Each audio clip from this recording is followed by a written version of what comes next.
One of the biggest superpowers we have as humans is the power to decide how we feel about our reality.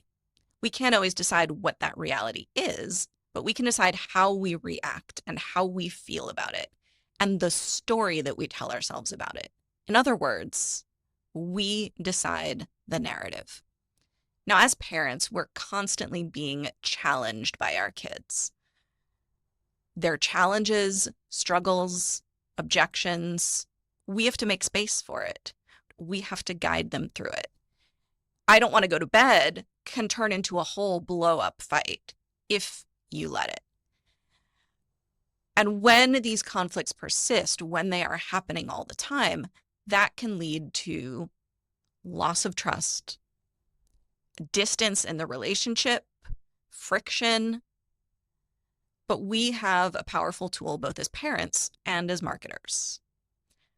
We have the power to reframe. We have the power to change the narrative. And that's what this episode is all about. Welcome to Market Like a Parent and Parent Like a Marketer. I am Danielle Weil, and we are here to explore the connections between parenting and marketing and what one can teach us about the other. Now, who am I to be talking to you about this? I have been in marketing for the past 20 years. I've got 4 kids of my own. I live on a kibbutz in Israel, and I have made over $100 million for clients over the course of my career. When I think about the lessons that I have learned as a parent and how many similarities there are to marketing and what we can learn from one another, because the psychology of dealing with small humans is very similar to the psychology of dealing with big humans. We're all people, and the power of persuasion, of understanding human behavior is something that transcends. I think what is so important to me about this is that we know if you're a parent and you're raising your kids with thoughtfulness and care, you already have marketing skills. And if you're a business owner, an entrepreneur that doesn't love dealing with marketing, because many of us don't, just know that the skills that you've developed as a parent apply to your marketing as well. You can do it. And that's what this podcast is all about. Now, in sales, objections are things to be handled. And business owners think of them as scary. Oh no, I have to overcome all the objections. We don't want people to have objections to our offers. We want them to say yes, right? You don't know what to say. You don't know. You think there's some combination of magic words that will overcome the objection.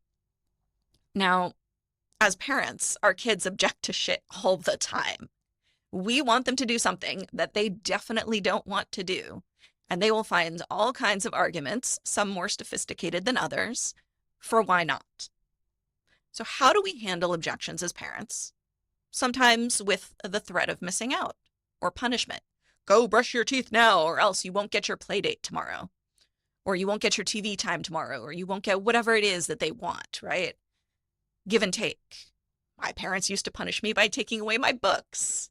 Yes, really. I would come home from the library with a stack of 15 books because that's the maximum you were allowed to take out at a time. And a week later, I would go back for another stack. But if I didn't do my chores or didn't do what my parents want me to do, they would say, no, we are going to take away your books. Now, was that the right punishment? Maybe, maybe not. I certainly didn't like it at the time. So that is the threat of punishment. And that's the easiest one to go to in our toolkit as parents. As your kids get older, it becomes less and less effective. Sometimes we handle objections with logic and consequences. If you don't brush your teeth, you'll get cavities. You will have to go to the dentist, and it will be painful and uncomfortable, and you won't enjoy it, right? So the fear of consequences, the logical consequences of their actions, those are ways that we handle objections. And to some extent, that is effective. But I would like to propose a better way. It's inspired by the book Aikido and Everyday Life by Terry Dobson and Victor Miller. And this book is all about the techniques of Aikido. which is using the energy of a conflict to shift the conflict. Now, I'm not going to go into the whole summary of the book. Highly recommend it. You can go read it yourself. But the essence of it for our purposes is this. You don't attack a conflict head on. You don't go straight to punching someone in the nose.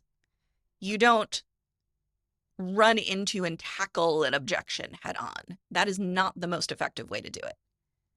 Instead, you lean into it, you blend with it, you redirect it. Now, what does that mean? So if you have a hyper kid running around the house and making a lot of noise, throwing things, making a mess, what do? You could say, hey, stop running in the house, don't do that, and sort of lay down the law. Or you could say, I see you have a lot of energy there. Why don't you take that energy and go run around outside? Or, I see you have a lot of energy there. How quickly can you pick up all the Legos on the floor? Now, again, kid is the right age. They're going to do that. And you have redirected that energy. Instead of them hearing a negative, no, don't do that, you've redirected the energy to a positive way and also gotten what you want.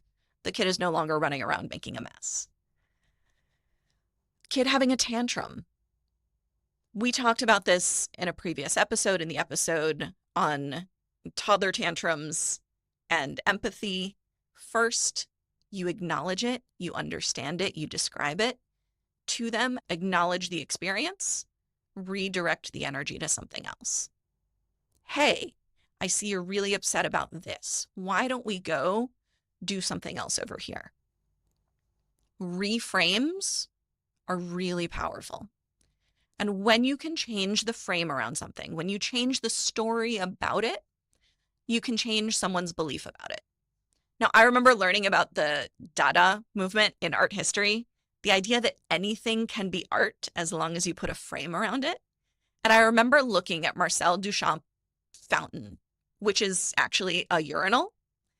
And some might think it's ridiculous. That's not art. But that's exactly the lesson. Art is anything you can put a frame around. The story that you tell about something becomes that frame. Tell a different story, create a different narrative. You change the frame. A urinal suddenly becomes a fountain, and now it's sitting in the Metropolitan Museum of Art. What you think as a weak spot becomes your biggest advantage. I'll say that again. What you think is your weak spot becomes your biggest advantage if you know how to reframe it. So if you're getting people saying, oh, your offer is really expensive, you can punch it in the face and try to explain why it's such a good deal. No, really, it's not expensive. It's actually a good deal because. You could do that. Or you can lean into it and say, yes, I also like to be really conscious of what I spend my money on, especially when I'm making investments. And then tell us why it costs more. Why is it the price it is? Why are they actually getting a premium experience, premium product, and better value and better results because of it? This coffee was grown in a specific region of XYZ in this perfect climate, and that's why it is the best coffee. Handcrafted things tend to have a higher price. We naturally, intuitively understand that. Highlight that as your selling point. The price can be turned into a strategic advantage. What you think is a weak spot becomes your biggest selling point. There was a campaign for the Avis car rental a while back. They were number 2 behind Hertz, and they ran a whole campaign that said, we're number 2, therefore we try harder with customer service. The Dollar Shave Club built a whole business around being not the best razor ever, but being the no frills, good enough razor at the right price. So whatever you think the weaknesses in your product are, you can always tell a new story about them. Now, here's how you do this. Think about the things that you're unsure about when it comes to your offer. the things that you might perceive as a weak spot. I'm worried that people will think, I'm worried that people will say, I don't think my product is XYZ. Think about that for a moment. Now, challenge yourself to think about why that's actually a good thing. How can you turn it into a benefit? How can you turn it into the thing that differentiates your offer from everyone else? Now, for certain things you can't, certain things you can just highlight it and use it as a benefit, but certain things you can turn into the entire angle, hook, campaign, selling point for your products. The power of the reframe. Now, the most important piece here also comes from this book, and that is maintaining your center. Now, you can reframe something. You can shift someone else's energy, someone else's belief about a product only if you are centered and grounded and not flustered. The way that we get pulled into arguments with our kids, with the shouting matches, we lose our temper, those moments that we hate as parents and we feel bad about afterwards, is because we've lost our center. We've lost our capacity to hold our kids' feelings, anger, emotions, behavior. We are supposed to be the wall that the wave hits and crashes into and doesn't move. Now, we don't always succeed. We've all had our bad days. We're tired. We're hungry. We're having a moment. We're human. But the more that you can stay centered and grounded in your truth, in what you know is best for your child, in what you know is true about your product and your offer, the easier it is for you to tell a new story about it. So when you're on a call with a potential client or dealing with a kid who doesn't want to brush their teeth, go to bed, clean their room, take a deep breath, ground yourself, stay calm, and confidently shift that energy and change the frame, change the narrative. You have the power to tell the story that you want to tell, both to yourself, to your kids, to your clients.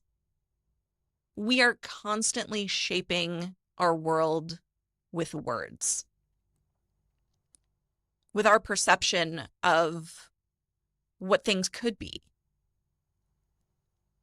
And so I invite you to take and look at what might be your weak points, your objections, the objections that you hear from your clients, and turn them into strengths, turn them into benefits. Change the narrative. You have that power. Now, until next time, I'm Danielle Weil. Let's go out there and market like a parent and parent like a marketer.